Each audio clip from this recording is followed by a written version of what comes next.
I paid $14,000 to fly my family to my graduation. They went to Greece instead. You're not even a real doctor. My uncle posted, so I sent them the degree. With the invoice. 3 hours later, my mom was calling Nonstop, but I had already done something they didn't expect. You're not a real doctor, my uncle wrote in the comments. Just that. No congrats, no emojis, no well done. Just those 5 words under the photo I posted from the ceremony. My robe was still wrinkled. My hair looked like I'd fought wind and lost. But I'd never felt prouder, not when I got accepted, not when I passed boards, not even when I delivered my first diagnosis without a supervisor over my shoulder. That photo was the moment I let myself exhale. I'd made it. And they spat on it. It started with the tickets. I spent $14,000, yes, for zeros flying them in. Business class, because mom's back couldn't handle coach, and dad deserved some comfort after everything he'd done for me. I didn't argue. I just paid. Even printed their itineraries on nice paper and tucked them into gift envelopes. Your flight leaves the 4th, I told them. Commencement is the 6th. Dinner's on me after. Don't be late. They're reading my name early. Mom clapped. Dad nodded. Emma, my sister, asked if she could bring her boyfriend. I said yes. They never got on the plane. 3 hours before their flight, I got a text from Emma. We're not gonna make it. Something came up. I'll explain later. Love you. That was it. I spent my graduation scanning every face in the crowd except the one I wanted to see. I kept glancing at the reserved row, empty. I had to keep smiling for the cameras. I shook hands, got my diploma, took the group shot. Alone. It wasn't until I checked Facebook that I realized what came up actually meant.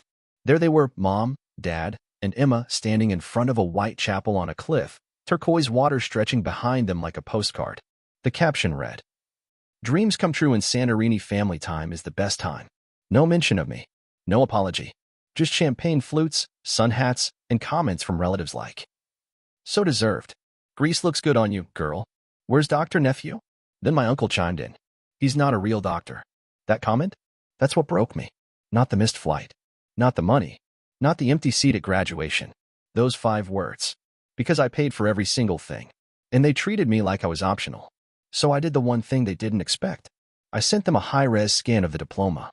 And right underneath it, I attached a copy of the flight invoice, labeled paid in full. Then I turned off my phone. 3 hours later, my mom was calling Nonstop. But by then, I had already done something worse. I didn't block her. Not yet. I wanted to see how long it would take before she said what she really meant. The first voicemail was all fake tears. "Sweetheart, we didn't think you'd mind. It was a once-in-a-lifetime opportunity, and you've always been so independent." The second was sharper. "You're being dramatic. You don't understand how stressful things have been lately." By the third, she dropped the act completely. "You didn't even go to med school. It was just some online program, right? Don't pretend this is Harvard." That's when I blocked her. And Emma. And my dad. But I wasn't done listening. I went back to the Facebook post. Refreshed it. My uncle's comment, "You're not a real doctor," had racked up 37 likes. I recognized the names. Aunt Margie. Cousin Luke. Even my godfather, who once gave me a stethoscope for my 12th birthday with a card that read, "For our future Dr. James." I stared at it. And I started saving screenshots. Not out of spite. Out of strategy. 2 days later, I got a DM from my cousin Sarah. She's the only one who ever had a shred of empathy. "Hey, I don't agree with what they did. Just so you know, your mom told everyone you canceled the graduation. Said it wasn't happening. I only found out when you posted the pics." Oh, so now I was the villain. I asked her one thing. Just one. Did they really say that? Sarah didn't respond in words. She sent me a screenshot of the family group chat. My mom. "Well, James made it clear we weren't invited. Said it would be awkward and that he'd rather celebrate with his real friends." Then my dad. "Let him sulk. Greece is better than sitting through another lecture about his doctor stuff." Emma. LOL. He's probably diagnosing himself with abandonment issues. I stared at the screen until my vision blurred. Then I went to my Dropbox, opened a folder titled Family, Receipts, and added the screenshot. Because here's what they conveniently forgot. I'd paid for everything. In December alone, I sent my parents $2,500. They said it was for the heating bill. 2 days later, Emma posted a story in a ski resort spa. Self-care matters, #grateful. Last spring, I covered the down payment for Dad's new car. He said the dealership was giving him trouble. He forgot I have access to the joint account. The charge was processed at a Rolex store. The breaking point? When I paid for Emma's emergency dental surgery, she told me she was in pain, couldn't chew, begged me to help. I wired $1,800 within the hour. 2 weeks later, she posted a selfie from Mykonos. Bright teeth. Frozen cocktail. Caption: white smiles and white wine. So I started collecting. Every bank transfer. Every Zelle memo. Every thank you text that turned into a guilt trip days later. Every time they cried purr, then bragged online.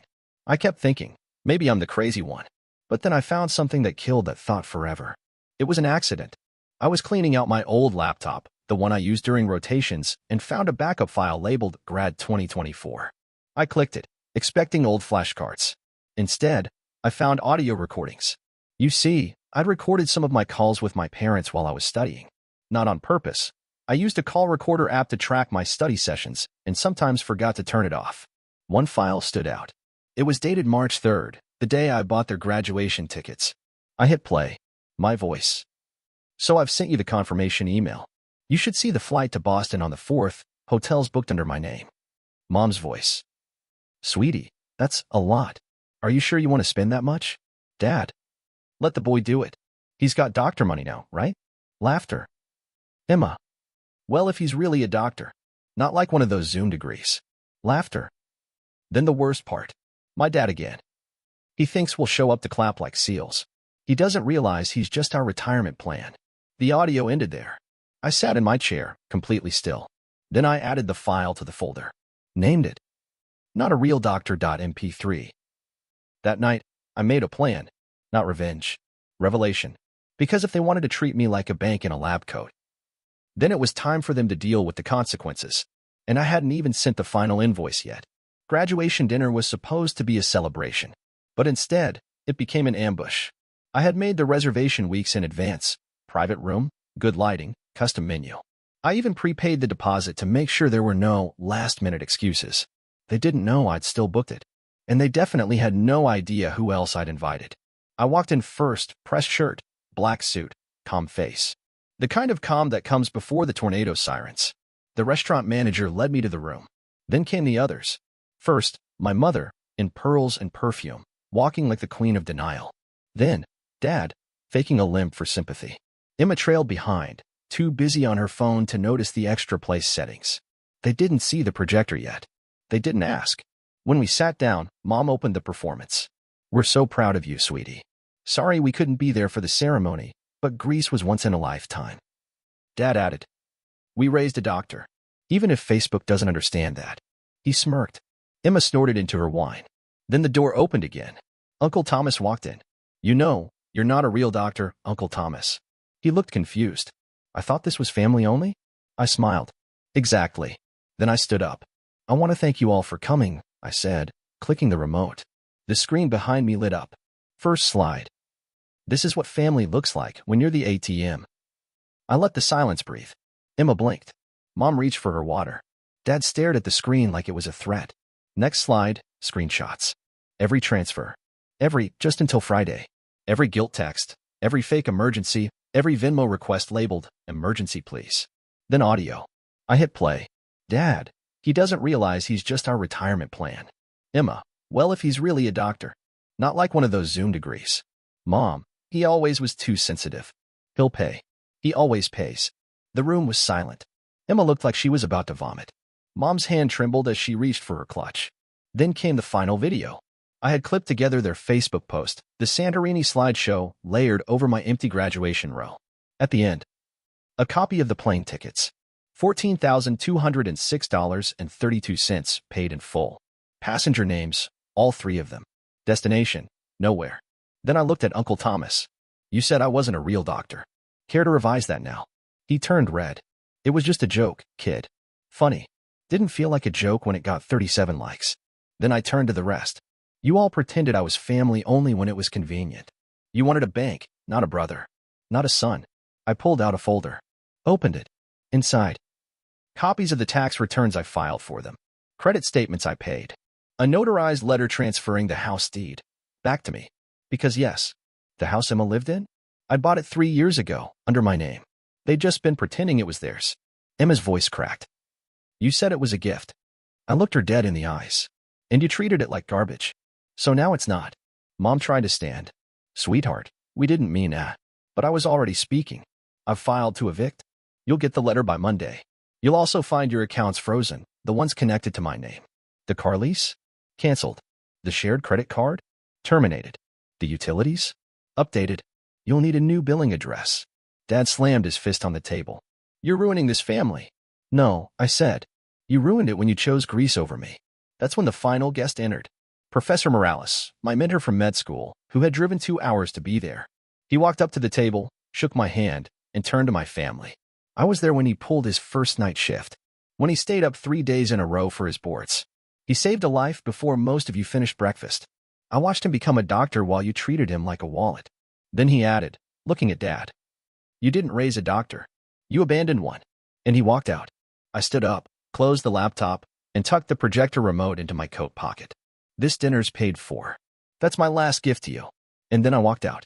Not in anger, not in tears, but in power. I didn't hear from them for 48 hours. No calls, no texts, just a deep, eerie silence. But on the third day, it exploded. Mom went first, the queen of curated chaos.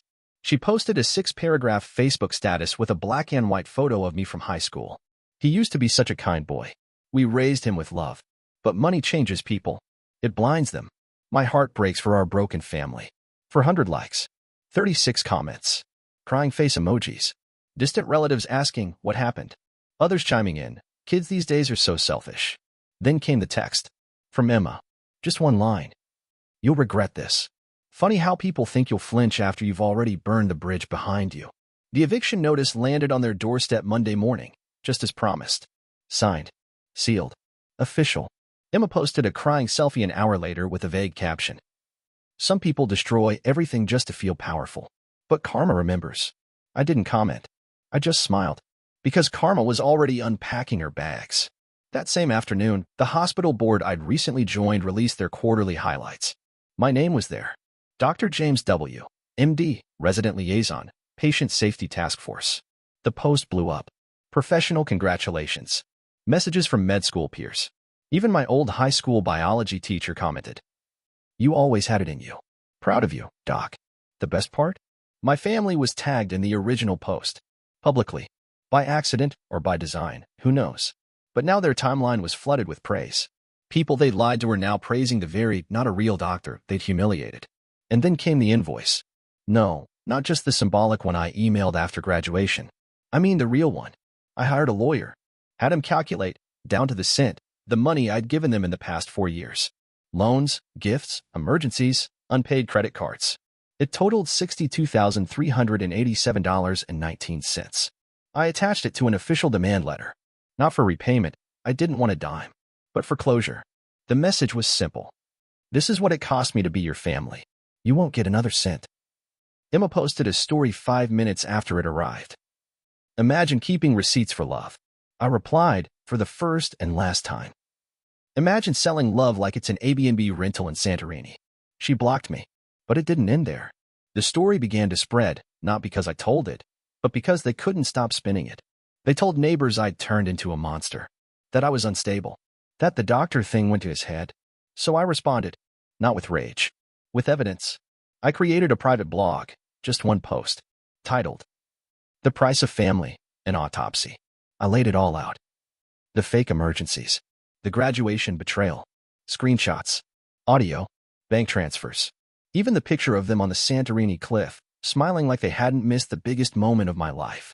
I didn't name them, didn't insult them. I simply told the truth. And I ended it with this.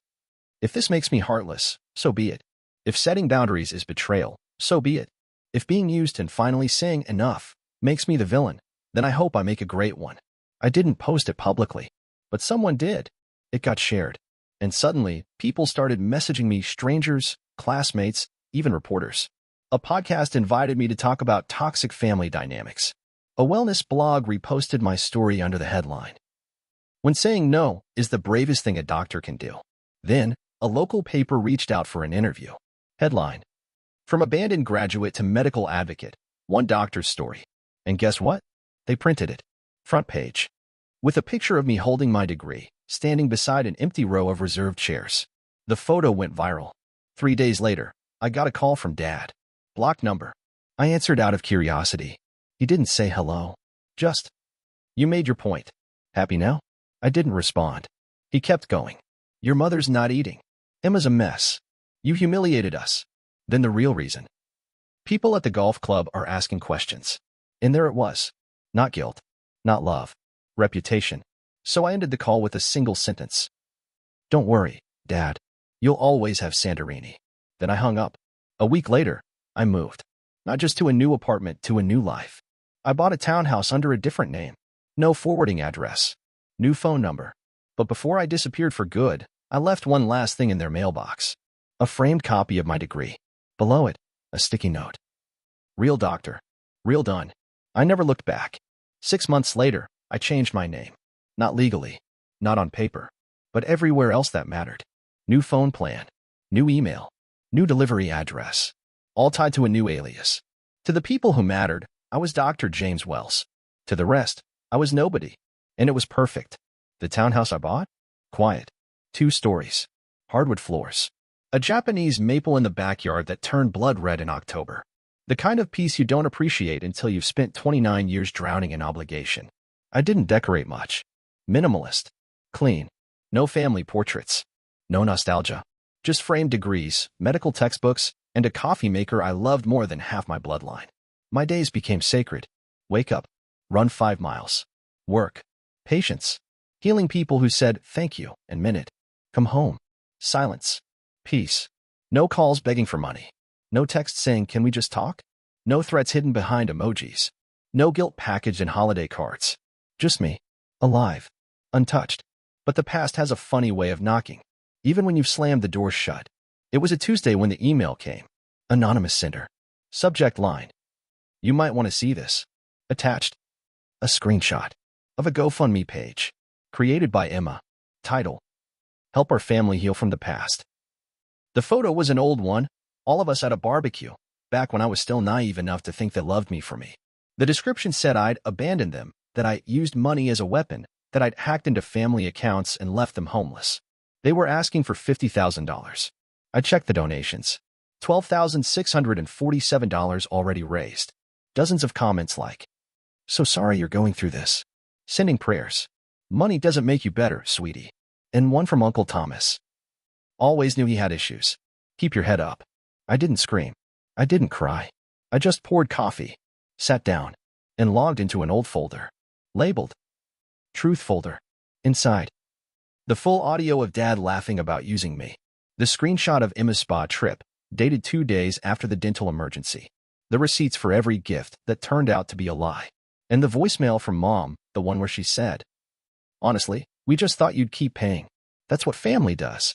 I uploaded everything. Created a site. Simple, black background, no flashy design. Title. "Since you wanted the story, here's the full one." Then I added a note at the top. "This is not revenge. This is reality. I'm not fundraising. I'm not begging. I'm not hiding. I'm just done." I posted the link in one place only. Under Emma's GoFundMe. As a $1 donation. Message.